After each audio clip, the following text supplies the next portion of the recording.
So I've actually got two stories that I think are worth hearing, and they're both related to each other. My name is David. I used to work late nights at a gas station / convenience store out in the middle of nowhere. This was forever ago, which I'm only mentioning because it was back before every establishment had state-of-the-art security systems and cameras covering every square inch of their property. It's not like security systems didn't exist, more so that it wasn't much of a priority. Plus, the owner was cheap. But anyway, I didn't care because the job was laughably easy. The most difficult part of working there was honestly the owner. He legitimately had the mind of a goldfish.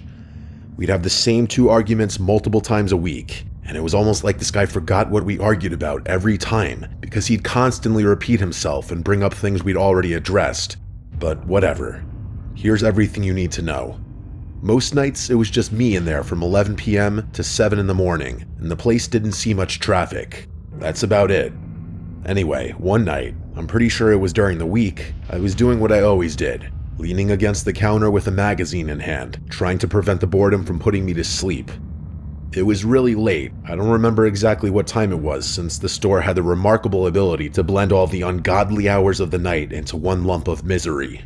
But the store was dead silent. You know that faint buzzing noise those old fluorescent lights make? That was the only noise I'd hear in hours, and my brain had gotten numb to it, which I guess explains why I was so startled when the front door chimed. I looked up, and there was a man walking in. He was this tall, 30-something looking black guy with an above-average build. My first thought was ex-pro athlete, but then I looked at him a little more closely. Here's the thing, and I can't overstate how jarring this was. He was quite literally covered in blood, or I guess it could have been red paint, but I knew it wasn't. It was everywhere. There was a huge splatter across his chest for one, not to mention the streaks on his face and arms. It was a cartoonish amount of blood, which is why my brain took so long to process it. It was one of those unique sights that paralyzes your brain for a few moments because it doesn't fit any familiar category of lived experience. But what really got me were his eyes. They were just empty. I don't know how else to describe them. There was nothing behind them. It legit looked like he was just walking into the gas station at 2 a.m. on any other night. He looked perfectly normal, like he was relaxed and almost bored. It was like he didn't even know he was drenched in what was very clearly blood. I'm describing all of this in vivid detail so that my reaction makes sense. I don't want to come across as some pathetic loser.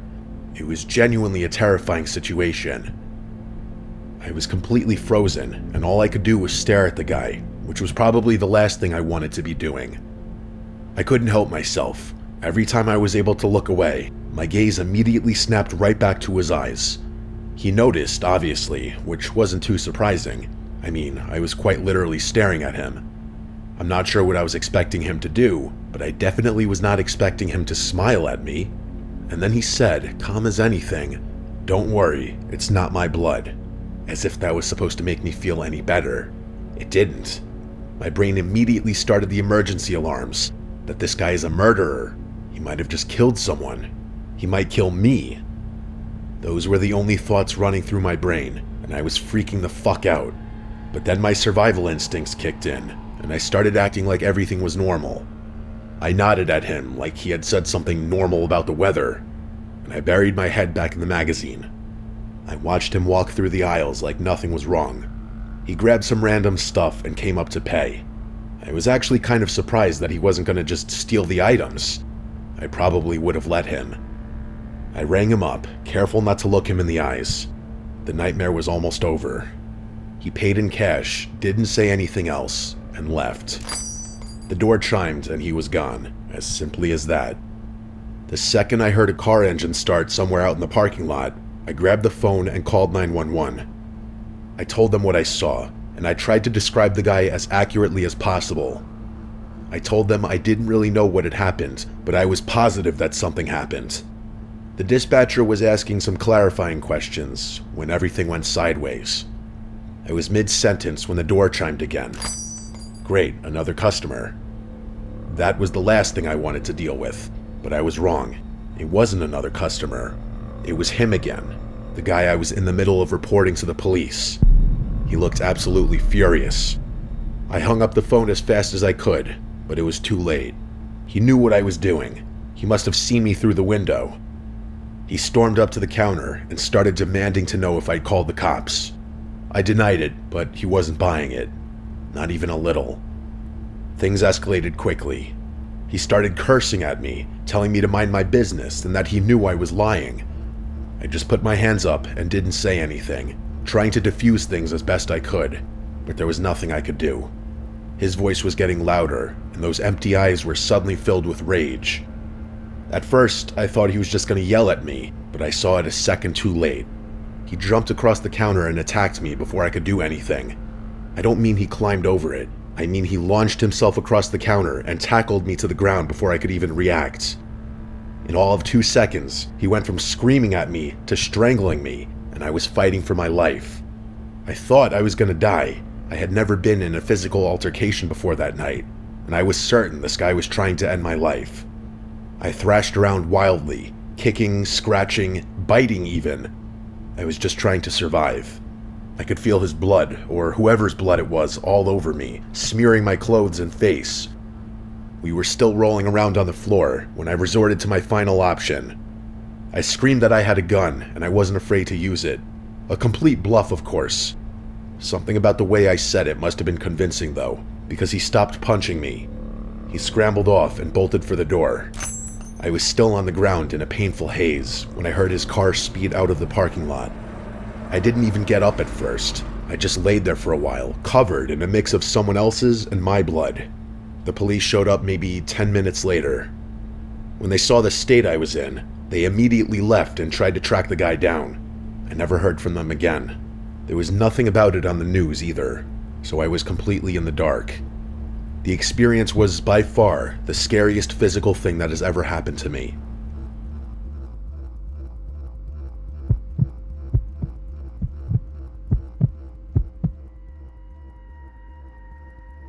Okay, if you thought that was crazy, I promise you this one's worse. A few months after the first incident, I was still working at the same gas station, which was probably my first mistake considering what happened. But I needed the money. Also, there was a part of me that had convinced myself it was just a freak occurrence. A one-time thing that had no chance of ever happening again. But that's not the case. It was another late night when the next thing happened. Looking back, the circumstances surrounding the night were pretty much identical to that of the first incident. It was a late night, I was alone in the store, dying of boredom, etc. So anyway, this guy walks in the store and immediately catches my eye. The first strange thing I noticed was that he was wearing a suit, and not just any suit. This thing looked expensive. It was dark gray and perfectly tailored. He had no business being anywhere near a gas station past midnight dressed like that. My first thought was that he must be coming from a wedding, or maybe some kind of corporate event. I mean, there had to be some kind of explanation for what he was doing. But even important people don't walk into gas stations in the middle of nowhere wearing nice suits. That just doesn't really happen, and I would know. The guy didn't browse or even so much as glance at the aisles.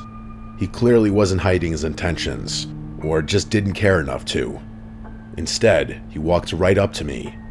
He didn't speak or even look at me. He just reached into his jacket pocket and pulled out a photograph.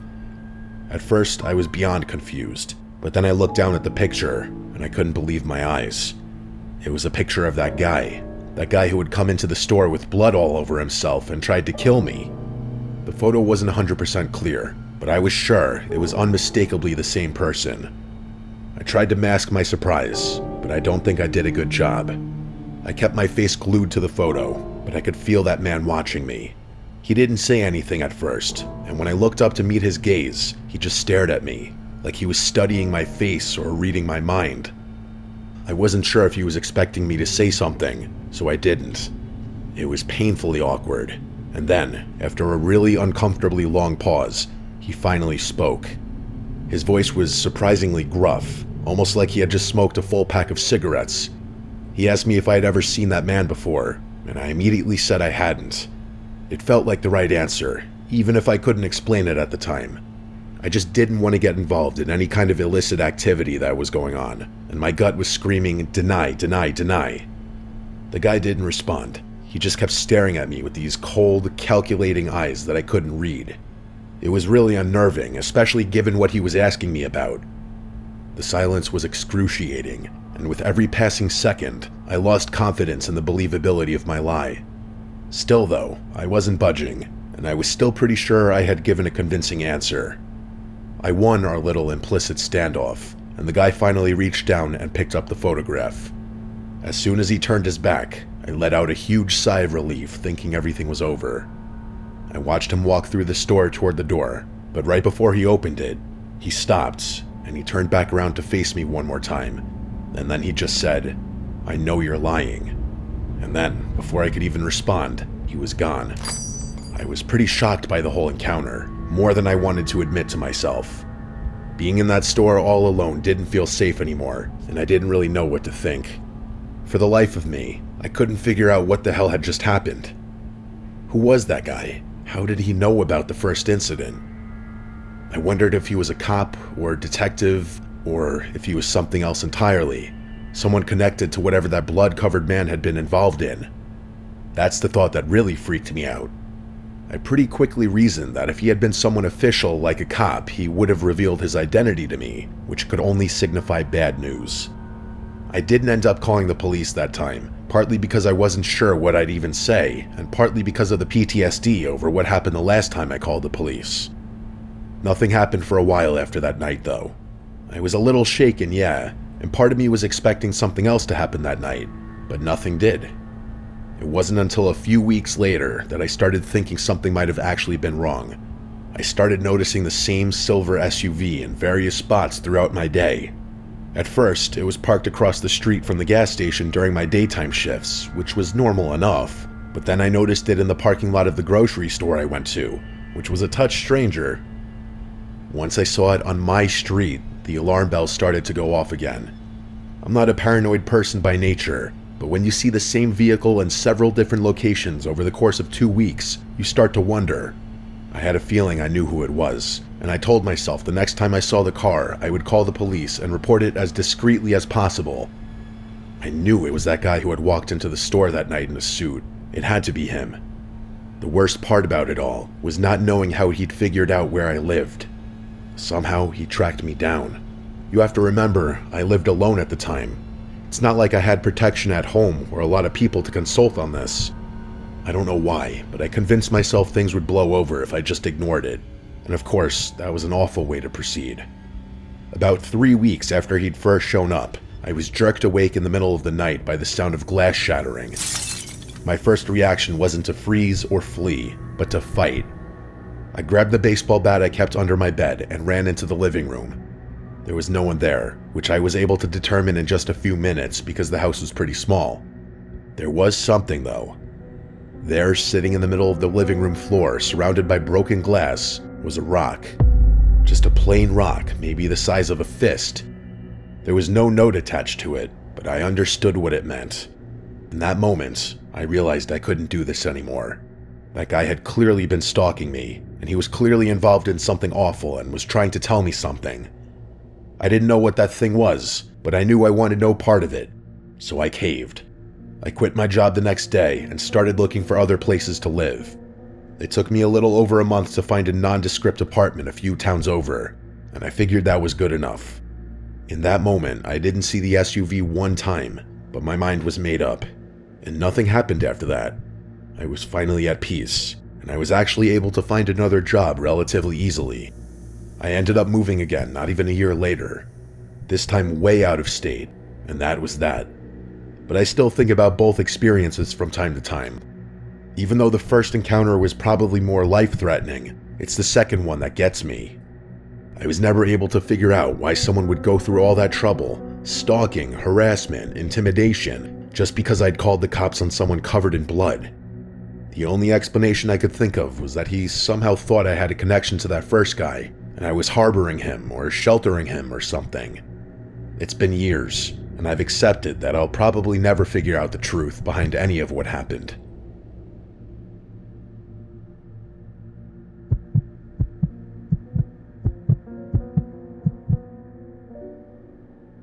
This happened about 8 months ago. The night in question, I was heading back from a job site about 3 hours from my house. I was beat.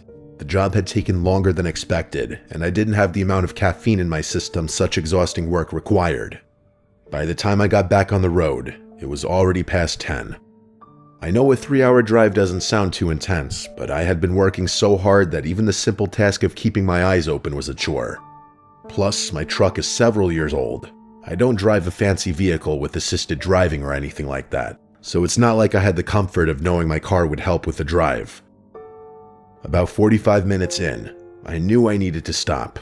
My eyelids were doing that thing where they just kind of drift down on their own, and I was having to physically shake my head to stay alert. So I pulled into the next gas station off the highway. It was around 11 at that point.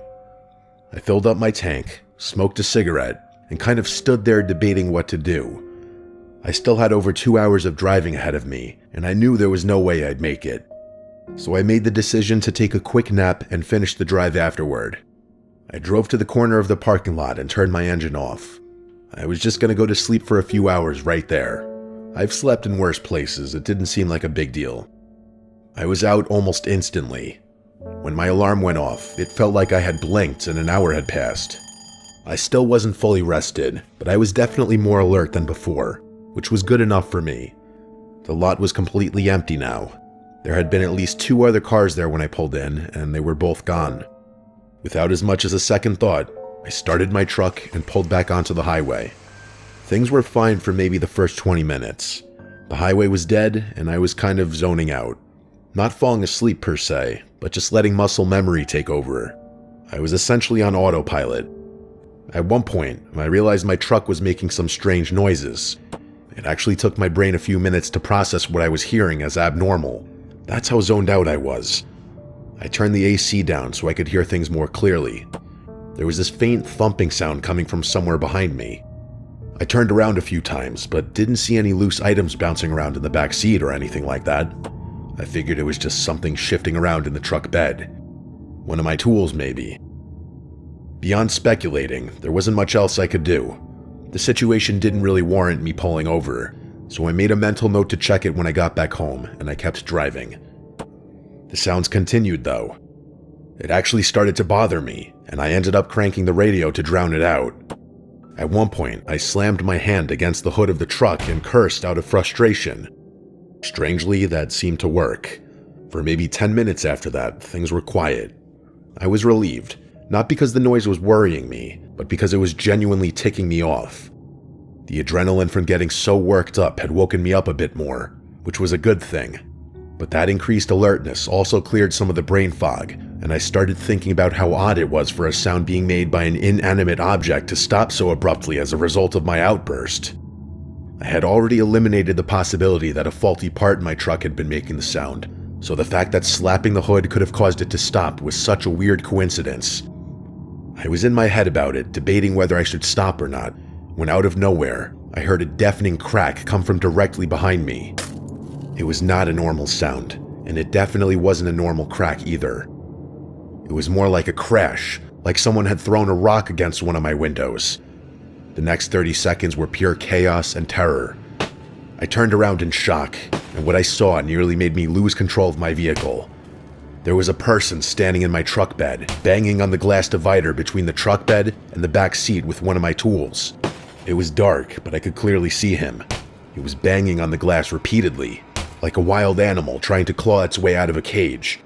The way he was moving was truly barbaric. I can't overstate that enough.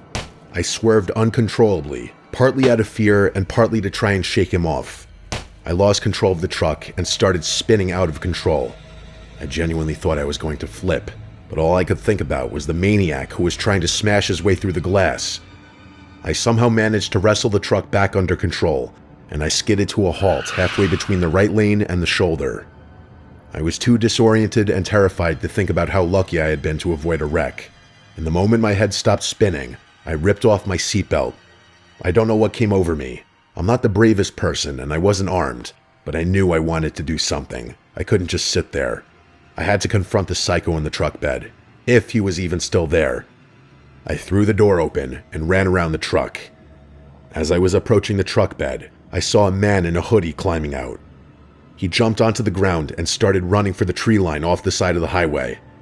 I chased him for a few seconds before realizing that was a terrible decision. It was pitch black out there. I had no idea if he was armed, and we were completely alone. Wherever my bout of confidence had come from, it didn't last. In a matter of seconds, I was terrified all over again. I ran back to my truck and sped off without even looking back to see where that guy went. I drove for a little while and then pulled over again to inspect the damage to my truck. My brain was genuinely in shock. I couldn't think straight, and I started to feel what I can only describe as a panic attack. I calmed myself down and got out of the truck. The glass divider was destroyed.